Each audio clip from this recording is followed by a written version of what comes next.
down, white boy.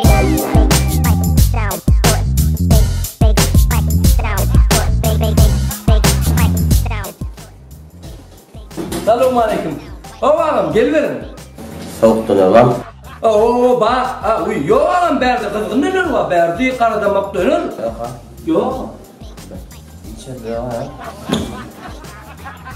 Allah can şu madde seni ben soğuk dönür soruyan görmedim. Herkili adam var berdi kızgın neler var bunu.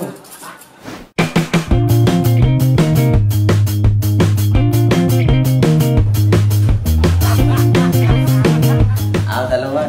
Oğlum ne lan? Al soğuktu ne lan? Yo. Yo, soğuk dönür yok. Satılan o, bak satılan o. Selam tamam. Öyle. Nerede o? Bilar mı? Soğuk dönür sonra. Dine sokulen de o.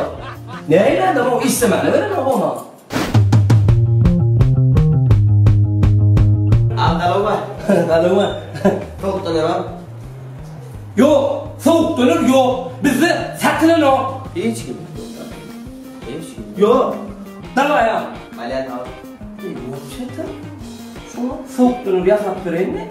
Kli, sigda, bravo diye.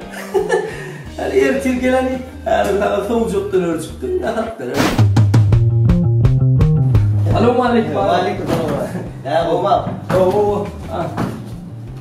Öyle yapılayanla çelete çektin. Babe.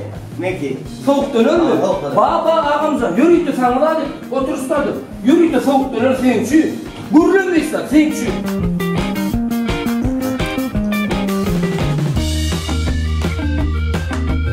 Ağamca yürüyüp senin için karadamak dönürdün. Buzlu dönür. Basit dönür. Soğuktu ne lan? Buzlu dönür. Hakikaten soğuktu ne lan? Canağım soğuk dönür. Paran da kızık gel lan yiyelim. Var da. Öy sen samzıkma yok.